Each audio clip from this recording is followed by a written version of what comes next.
setelah berjalan 20 tahun, undang-undang itu belum mendekati pencapaian untuk universal social protection coverage. Semakin lama, semakin banyak ketimpangan peserta atau rakyat Indonesia yang tidak memiliki akses kepada jaminan sosial. Thank you very much, Rexon, Pak Rexon, Yes. for accepting our interview.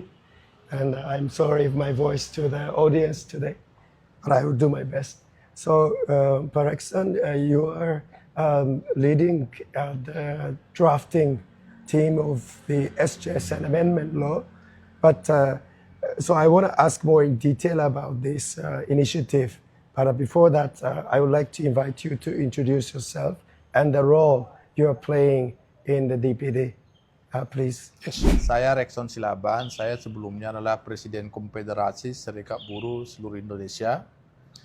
Terus saya 2 kali dari Dewan Pengawas mewakili buruh di BPJS Ketenagakerjaan. Dan saya sekarang menjadi Ketua Tim Perubahan Undang-Undang Sistem Jaminan Sosial Nasional atau SJSN yang akan rencananya dirubah tahun depan. Itu kira-kira saya diangkat oleh mereka, mungkin karena latar belakang saya banyak berkecimpung di bidang jaminan sosial. Yeah, thank you. So you are playing a very important role as part of this SJSN reform process. And why is the DPD preparing for the amendment of SJSN now, after 20 years of the adoption of SJSN law in 2004? And why is it important? What does it mean for Indonesian people to amend SJSN law? Saya kira argumen pertamanya itu karena setelah berjalan 20 tahun, undang-undang itu belum mendekati pencapaian untuk universal social protection coverage. Artinya semakin lama, semakin banyak ketimpangan peserta atau rakyat Indonesia yang tidak memiliki akses kepada jaminan sosial. Yang kedua, dari 6 program BPJS, hanya sekitar 25% pekerja atau rakyat Indonesia yang memiliki akses ke program tersebut. Misalnya, dari 45 juta pekerja Indonesia yang formal, baru 15 juta yang sudah memiliki jaminan pensiun. Yang memiliki hak kepada jaminan kehilangan pekerja juga hanya 14 juta. Jadi ada sekitar 30 juta peserta tidak mendapatkan perlindungan ketika terjadi hari tua. Nah, kebetulan perubahan undang-undang SJSN ini sudah masuk dalam program legislasi nasional yang artinya akan dirubah dalam periode parlemen yang ada sekarang. Nah, kita harapkan dengan perubahan itu nantinya undang-undang yang baru lahir akan menjadi lebih adaptif dan lebih inklusif, sehingga tidak banyak lagi orang tersingkir, tidak mendapatkan hak konstitusionalnya yang seperti bagaimana dijamin oleh Undang-Undang Dasar 1945. I have been involved in facilitating social dialogues in this country for some years. I find always we have difficulties in facilitating the workers, employers, and the government positions when it comes to the contribution and tax payment and the benefits. So because if Indonesia want to provide better benefits, workers, employers, and the Indonesian citizens must pay more tax or must pay more yield and contributions. How do you see, how can workers, employers, and the government find a common ground to agree on the new SJSN draft bill? What will be the challenge and how can we address such a challenge? Itu sebabnya memang ini yang kami bikin ini bukan pergantian undang-undang SJSN, tapi revisi. Karena kalau pergantian itu akan menghadirkan beberapa konsekuensi yang radikal yang mungkin akan tidak bisa dipenuhi oleh pemerintah, bahkan buruh atau pengusaha. Jadi kita ini namanya perubahan beberapa pasal-pasal penting di undang-undang tersebut supaya memang kita tidak menghadapi perlawanan sejak awal yang keras, dan kita tidak bisa melakukan perubahan yang bagus di atas kertas tapi itu secara praktek sulit untuk dipenuhi oleh pemerintah. Apalagi kita tahu sekarang pemerintah mengalami banyak kendala keuangan. Jadi perubahan yang kita maksud ini sedapat mungkin menghadirkan beban-beban yang terlalu besar kepada pelaku konstituen yang di SJSN itu.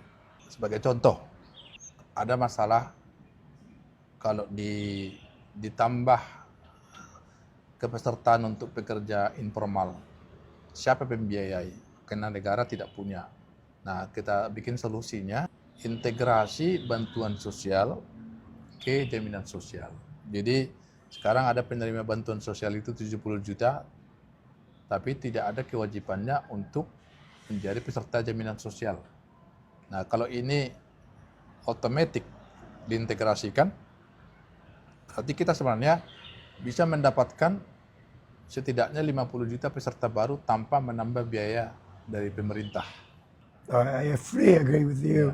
In the case of Indonesian social dialogues, workers and employers always say we cannot pay more contributions or tax, but we need to probably rebalance the formula or rebalance the schemes designs, or then they could achieve better benefits. That's what they are always looking for. Am I correct? Ya, makanya kita sekarang fokusnya adalah untuk mengakuisisi, mengcover mereka-mereka yang selama ini tidak menikmati perlindungan jaminan sosial. Salah satu contoh terbaru adalah semua pekerja digital platform kan belum terlindungi. Ada jumlahnya sekarang untuk driver aja 7 juta. Tapi yang masuk ke BPJS kan hanya 200.000. Karena status mereka belum jelas. Nah, sementara kalau kita bikin regulasi, mereka sebenarnya bisa membayar dengan kontribusi bersama dengan aplikator, tanpa harus membuat perusahaan aplikator itu mengalami kerugian. Kita memiliki hitungan-hitungan, sehingga semuanya usulan kita itu kita usahakan masuk akal untuk perlindungan mereka-mereka yang belum selama ini menikmati akses jaminan sosial. It's interesting you touch on the issue of platform workers as part of the context of SJSN reform, but you also participate in the ILC of the ILO, and where ILO member states started discussions about platform economy workers, and hopefully we will have a new standards in the near future. And I want to also hear from you about that discussion as well. But I also want to invite you to share your views on how the ILO social security minimum standards could potentially help Indonesia stakeholders formulate the new SJSN law. How does it help Indonesia stakeholders as a benchmark probably for the revision of the SJSN? Sebenarnya situasi Indonesia sekarang kan ekonominya sudah jauh lebih berkembang dari tahun 1952. Kalau dulu mereka menolak, ya ada penjelasan ekonominya. Tapi sekarang kan Indonesia jadi salah satu pemain utama dari negara-negara berkembang karena potensi ekonominya sudah lebih bagus dibanding masa lalu. Nah, sebenarnya sudah waktunya Indonesia untuk juga bertumbuh menjadi negara yang bisa menunjukkan komitmennya memberikan perlindungan jaminan sosial dasar kepada pekerjanya dengan meratifikasi 102 itu. Tapi saya lihat ada ketidakmengertian terhadap kompensasi tersebut. Seolah-olah dengan seketika kalau kita ratifikasi, kita harus langsung mengikuti yang 9 perlindungan di sosial dasar tersebut, padahal konvensi itu menyatakan dilakukan secara progresif. Inilah sering dibikin alasan kita tidak punya uang. Maybe the last question related to this. Why Indonesia is hesitating to ratify the Convention 102, while as long as I know Vietnam, Thailand, Cambodia, neighboring countries in the ASEAN regions are also considering to ratify the Convention 102. Why Indonesia is still hesitating to ratify, in your view? If it's not true, they are not hesitating. I also want to hear your views too. Sometimes also I confuse. They said nggak ada uang untuk itu. Tapi di sisi lain ada uang untuk bantuan sosial yang melebihi kebutuhan itu. Apalagi sekarang ada juga dana untuk bantuan makan siang gratis yang melebihi angka yang diperlukan untuk kompensasi 102 itu. Jadi saya kira ini soal bagaimana menolong rakyat, apa yang pertama ini yang prioritaskan. Apakah sistemnya karitatif yang tidak akan pernah berjangka panjang, atau sistemnya memang berkepanjangan. Itu jaminan sosial yang sudah terbukti mampu menurunkan atau mencegah orang jadi lebih miskin. I fully agree with you, Pak Nixon. Yeah, thank you very much for that comment. Yes. And I would like to invite you to send the last message. This is the final question.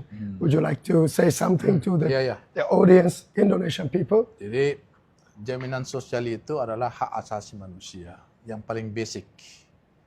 Jadi seharusnya pemerintah harus mengutamakan, memprioritaskan hal-hal yang paling mendasar ini dimajukan ketimbang program-program yang tidak berkaitan dengan hak asasi. Kemiskinan tidak akan bisa terurai kalau sistem jaminan sosialnya itu tidak diperbaiki. Terima kasih banyak, Pak Nixon. And that's the end of my interview. And thank you very much. And we hope we can collaborate more in the future. Thank you for you too. Thank you.